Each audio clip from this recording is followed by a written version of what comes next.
Hello and welcome to the NewsX Sunday Guardian Roundtable. Well, the new year has begun and we are still facing the problems of last year. And of course, now this year really is the time for solutions. We've got a vaccine in place. We are continuing in a COVID continuous work. We've picked up our livelihoods again.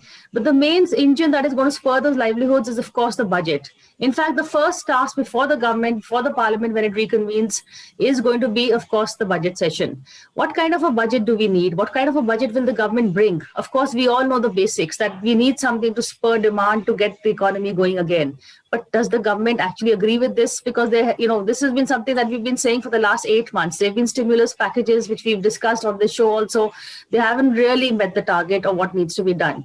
So basically today on this show, I have a panel of experts where we're going to try and figure out what is the situation at hand, what can be done, what the government can do, what needs to be done. That's really on the table today. Joining me for this conversation is Dheeraj Nair. He is formerly with the Niti Aayog and also a chief economist at Vedanta. And also, Dheeraj has written a book, I think, Modi and the Markets. So now is really the time for that book to come true, Dheeraj. M.K. Venu, he's the founding editor for the Wire.in. Dilip Cherian, he is an image guru and, of course, a political commentator and a familiar face on our shows. So, Dheeraj, what is, supposing someone was to ask you, what is your advice? You've written a whole lot of columns also, so maybe you can tell us, what kind of a budget is really needed. Yeah, so I think, it's going to be a budget in the backdrop of the steepest decline ever, single year decline. So, we still don't know what the final number will be. It'll probably be around -7, -8. So in that sense, it's a historic moment and I view, challenges as opportunities as well. So I think there still remains a case for the stimulus, but in my view, the case has become slightly different from what it was, 6 or 8 months ago. I think 6 or 8 months ago when we were in lockdown or in unlockdown or part 1, 2, the scenario was very different because, there was a lot of uncertainty and consumers and businesses were not going to spend.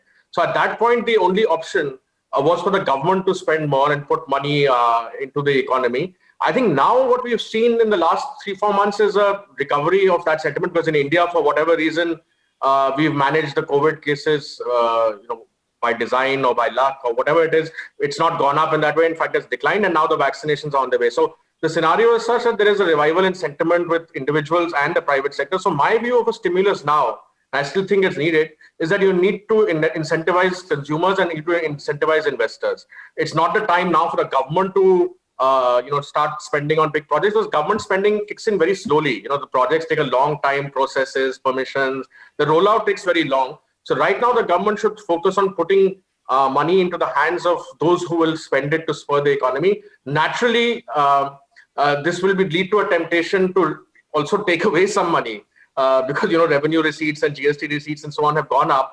But we don't want the situation where the taxes are raised in any way. So the government has to be liberal about the fiscal deficit.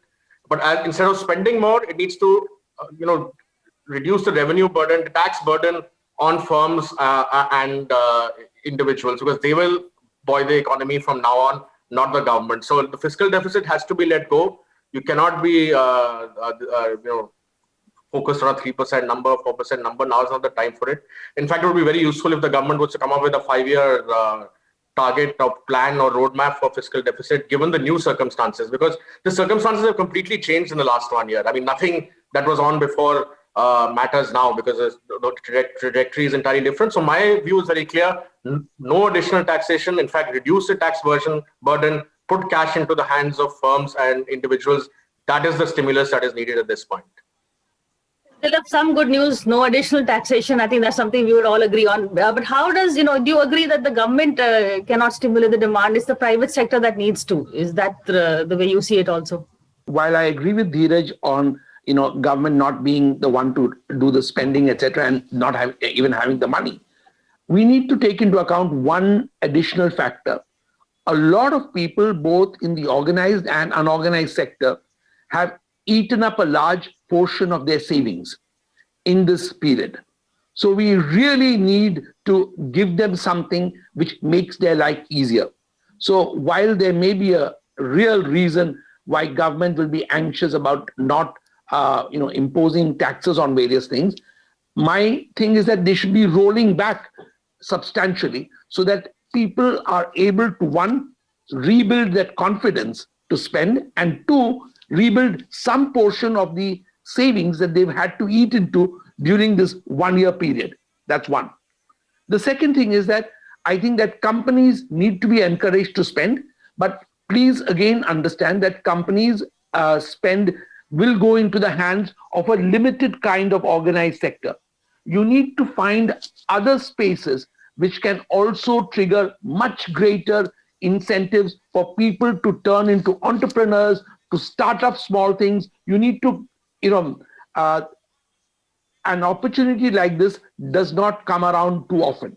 This is the time to dismantle a whole bunch of permissions and permits that are needed, which still exist in many parts of the economy, and to allow people to do the things which will get them to employ others, get them to spend money, get them to go back and, we're for the moment, and I think in this round we shouldn't discuss the banks, but we'll come back to it. But I think that you need to find a method by which people will become the engines of growth, and neither government nor the organized corporate sector will be enough for the kind of growth which I think this economy needs and the economy is asking for. Otherwise, we won't even make a 3% growth rate because we're starting with a minus 8%.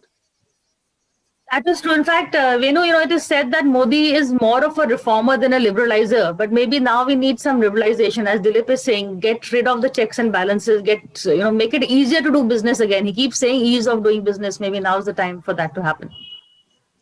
Venu. Yeah, Priya. Yeah, I mean that's true. I mean, this government has been trying to dismantle, number of old rules and regulations. But equally, Priya, I'm getting a bit worried about this government's approach to competition policy. I'm seeing monopolies emerging in many sectors, which is not good for the system. I believe there is one view in the government that it's important to build. Apparently, I'm told Amitabh Kant, for instance, has written a piece or has spoken about this, that the government wants to build 7-8 champions in the private sector, right? So now 7-8 champions means it would create 7-8 ostensibly world leaders or emerging world leaders in infrastructure, in big technology space. Now, I don't know whether this is a very tricky issue. If you try to build big companies and encourage them. That's part of the formalization reform also. Moving from informal to formal sector, or giving a big fillip to the organized, big corporations. So I don't know what that will do to the overall competition, and in this whole Atmanirbharta, which is a running theme and which you'll find in the budget also. It is, Priya, it is full of contradictions. For instance, India has the highest import tariff rates in the world now. Average tariffs, as Arvind Subramanian pointed out in his recent research paper from Ashoka University, his former advisor to the government, economic advisor. Our average import tariffs have gone from 10% to 15%. And Priya, out of roughly 6,000 items of imports at 6-digit level, nearly 70% items, over 3,000 items have seen a huge increase in import tariffs. I don't think this is good news for the competitiveness or building competitiveness in the economy, because it's a very tricky thing, Atmanirbharta, or building your own industries through protectionism. So that's one aspect. The second aspect, Priya, is I completely agree with what Dilip said. Recently, Priya, one of the members of the Prime Minister Economic Advisory Council, Nilesh Shah, who works for Kotak Mahindra, he runs the Kotak Mahindra Mutual Fund. He gave a very interesting data point. He said in the last 7 years, the savings rate of households in India has dramatically declined from 16% of GDP in 2012-13 to 11% of GDP. There's a 5 percentage point decline in the savings of rate of household, which means nearly over 10 lakh crore decline. So which shows that, and he said, as an analysis, he said the households need to come back to spend and to earn more income, which means it's very clear, Priya, that households, their incomes have really been hit very badly. That's why their savings rate has collapsed. They've been using up their savings the last 5-6 years to maintain their consumption. And Nilesh Shah also said that unless the households' income and household spending comes back, Indian economy the demand will not recover. And he argued that the corporates are in any case operating at 65 to 70% capacity. So you can't expect corporates to invest. It's the households which have to earn and invest and save and invest. So it's a very important point that it is the household balance sheets we need to come back. Corporate balance sheets are okay. Household balance sheets are battered in India, Which is what Dilip said, now is the time when we've all dug into our savings, Dheeraj. So, how does the government really get us back our money? So, I mean, it's very simple. I think, for example, the individual tax rates in India, corporate tax rate has been rationalized. I mean, and now new firms pay only 15%, but even existing firms pay a little over 20%, which is East Asian level really. But the top rate for individuals is still close to 40%, right? So, if corporates are being taxed at a lower rate, I think it's time that individuals are taxed at a lower rate as well. But I think what would be the wrong direction to go? I mean, the problem with, saying that household savings are down is then you're tempted to, raise interest rates on fixed deposits or, saving schemes and so on, which will then again squeeze investment and, other kind of consumption demand, which depends on borrowing. So I would be a little worried about, that particular track. I think interest rates still need to remain low. In fact, my view has always been they could be lower than what they are. I mean, rest of the world, if you look at the interest rates, they are pretty much close to zero. In India, you still, even if you're a prime company, you're borrowing at 8-9%. So, these things matter. And I think, I have a feeling, I take a more optimistic view about this Atmanirbhar policy because, it's not only about tariffs, they're also combining it with, things like production-linked incentives. And I'm not too worried because, there are a large number of foreign companies as well coming in to get these benefits. So I think in a lot of sectors, there is going to be more competition, not less. At the same time, I think we do need larger companies because, if you want to be competitive in the world, you can't do it with small companies. So you need a large company to anchor the ecosystem, and then smaller SMEs have to come around that company. That has to be the model forward. So I'm glad that they're focusing on manufacturing because I think manufacturing is the only way in which you will unleash growth. But I think certainly what you said at the start, processes, permissions, we should move to self-certification. Like we don't have to attest documents anymore, which is what Mr. Modi did. Even companies and even investors should by and large have a self-certification system. And, you do only one clearance or environment or some key clearance should be physical. But otherwise, you should just remove it across the board and you see what a change in sentiment will be for both domestic and foreign investors. So I think something big like that, I think this needs to be more than a, spending tax. Normally budget is about fiscal deficit, how much government is spending on which scheme, what taxes are being raised. I think this one needs to be a little larger than that. In the sense it needs to be a little like the 1991 one. I know that comparison is overdone, but in the sense that it needs to fundamentally say something different, which will change sentiment and put India on a different trajectory. I think just tinkering on the margins in this backdrop, it'll help, but it'll not be enough. Priya, I want to ask you one question also, Dilip, is, I think it all boils down to trust. This is a government, the whole principle behind demonetization was lack of trust. Where is this thing? So now Dheeraj and Venu are saying maybe they should trust us a bit more also. That seems to be one message that I'm getting. Dilip. Definitely, that is a message. And on the subject of trust, I think self-certification is one thing. Lower taxes on individuals is a huge change. I agree with Dheeraj that we should not thereby push up the interest rate because that is very critical to allowing companies to invest and going forward. We should not create any pressure on that. And as far as creating big companies are concerned, we have a pathetic record in this, meaning it is unbelievable. Look at neighboring Sri Lanka, which has a global brand in the form of Dilmah tea. everybody in the world now has Dilma tea.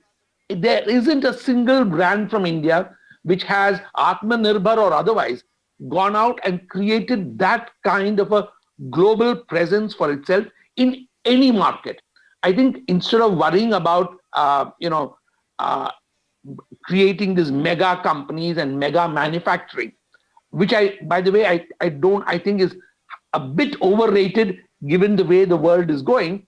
I think decentralized manufacturing is going to be the norm going forward. But this idea of clusters, the idea of strength in clusters is a great idea. And I think the sentiment creation is what Nirmala Sitharaman should be doing with adequate real incentives instead of parroting what has been done for the last 6 years, which is a huge drawback, because both public interest as well as analyst interest in what the government is going to do gets very often swamped by needing to just regurgitate and put into Atmanirbhar, Pradhan Mantri, whatever it is. So this is a budget occasion when there is a huge opportunity. It must not be missed. Rhetoric is very important, but repetition is grossly overrated. And I hope that real stuff, shorter speech, and a much more punchier incentive to consumers, small companies, medium companies, as well as large companies comes through. And individual taxpayers also. Don't forget us. Following up on Dilip, I think. I need to take a break. I'm going to come back, Dheeraj, but you need to take a... 2 seconds. Speech itself should not be more than 30 minutes. Because I think wonderful. The message gets diluted. Whatever you want to say, the rest can be in the documents. But let the speech be 30 minutes sharp and forward-looking. Well said. We are discussing the upcoming budget. Venu, we've heard everybody. What are your takes on the conversation so far? So, Priya, I broadly agree with what Dilip and Dilip had said, and what Dheeraj was suggesting. There should be the budget message should be as an idea. It should be a huge one, and in terms of the length of the speech, it should be small. If you have a big idea, you don't need so much text, right? You say that in journalism also, right? So, having said that, there's one idea, Priya, which the finance minister has hinted at. It is not a new idea, but it needs to be fleshed out in, say, one single page of the budget speech, or half a page of the budget speech, which is the government investment will continue to play an important role in generating demand, and in the infrastructure space, the government is committed to spending as per an earlier plan, which was part of, even during COVID, this was revived, 100 lakh crore of infrastructure investments by center, states, and PSUs, etc., over a period of 5 years. What has not been fleshed out so far, Priya, is how will money be raised for this? What will be the contribution of center, states, and what will be the contribution of other government companies? So this has to be very, very sharply and clearly fleshed out. Which are the projects that the government is looking at pushing in the infrastructure space, and just listing out the projects and how they will, a roadmap, as Dheeraj said, a clear roadmap over the next 2-3 years, how these infrastructure projects worth 100 lakh crore will be implemented. I think that will be, in my view, the most important piece in terms of reviving investments, because I don't see the private sector really sort of, I don't see the private sector investing big time over the next 2-3 years. The slack will have to be taken by the government, because private sector, Does as the government have the funding for the take over the slack? So there is an idea which is now floating around. I'm sure budget will have something. They are looking at creating a development finance institution to fund 20-year projects. 20-year finance. currently banks cannot lend more than 5-6 years because there's a liability asset mismatch. Because depositors don't deposit for more than 4 years. Maximum 3-4 years. So lending has to be of the same tenure. So this has been talked about, creating a development finance institution which will fund 20-year projects.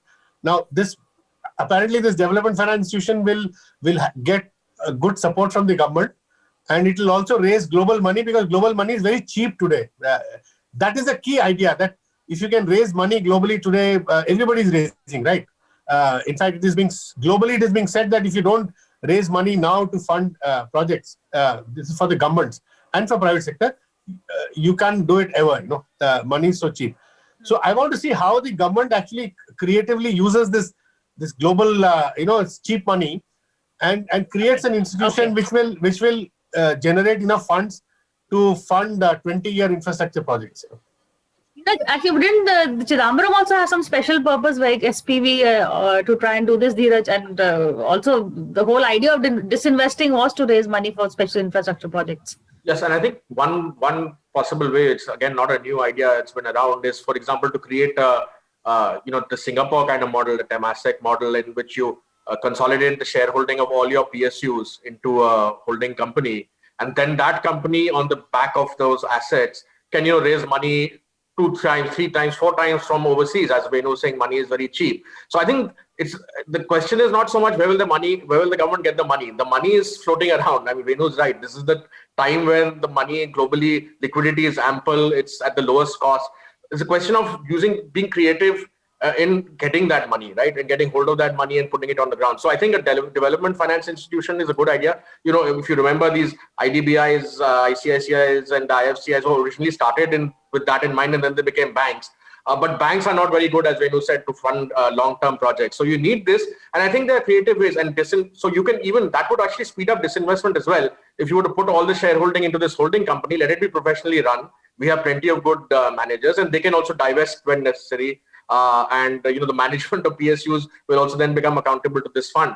I think, but the design is very, they did set up this National Infrastructure Investment Fund, NIIF, 4 or 5 years ago. I'm not sure what kind of role it has played in actually buoying investment or infrastructure spending. I mean, that needs to be evaluated. So I think you can create an institution, but you need to be very clear on how it's going to raise money, what its role is going to be, and what the 5-year, sorry to say 5-year plan, but at least what the 5-year strategy or 10-year strategy is. I think that's the kind of big idea which is needed. It's not only about one announcement. You need a little flesh in it. And I think it's possible. The money is there. The institutional possibilities are there. You just need to take them. So as I said, this is not the time to tinker or create something small. You need to think something big. So even if it's the existing NIIF, if you want to scale that up, you want to put PSU shares into it, do it. But create something big, which can do something big. I think PM is always fond of saying scale, speed. I think this is the budget which needs to convert all of that into reality, because there's no time to waste. We'll already have lost 2 years through this COVID pandemic, so we have no further time to lose. And we were already in a bad shape before the COVID pandemic hit us. Let's not forget that. Yes, but COVID, at the end of this financial year, the next financial year, we'll be back to where we were before COVID. So in that sense, that this is completely lost time. At least before that, we were growing at, even if it was 4%, it was positive. But we've gone down, and now we'll come back to square one. So I don't think in a country like India, with so many people aspiring for jobs, with so many people, right above the poverty line, we can afford any lost time. We need to grow at 9 or 10% very rapidly. So this is the budget. I mean, and also, Priya, just to make a political point, since it's your show, this is probably the budget in which, if anything radical has to be done, it will be now. Because the next year's budget will probably be before or around UP elections. And then the budget after that is going to be before general election. So those are unlikely to be, radical. This is really the last chance for a radical budget of this government's term.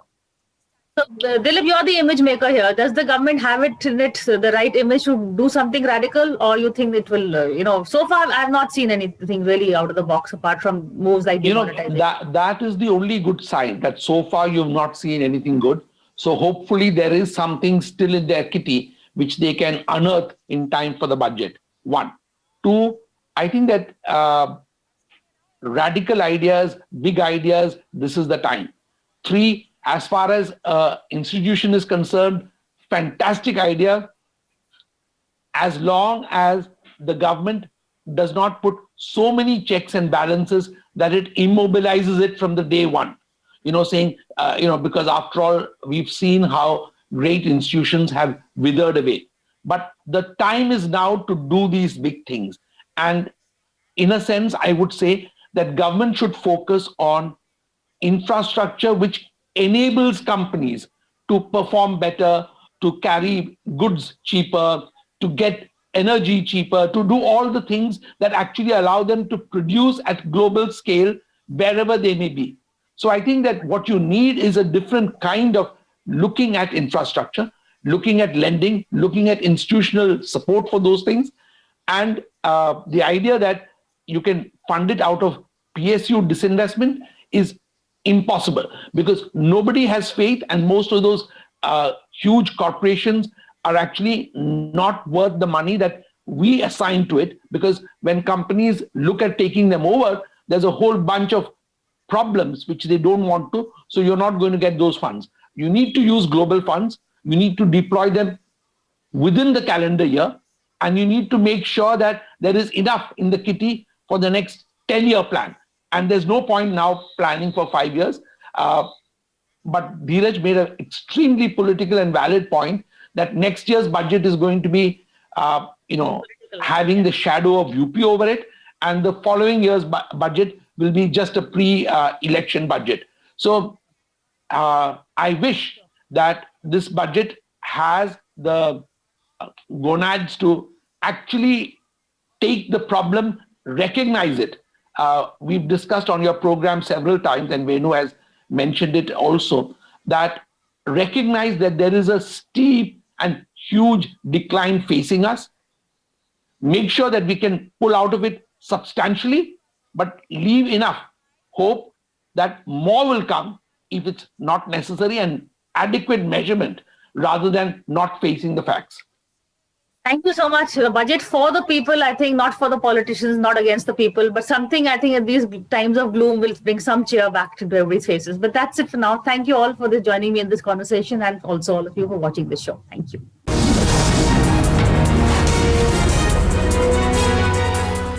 For more such videos, subscribe to the NewsX YouTube channel, hit the bell icon.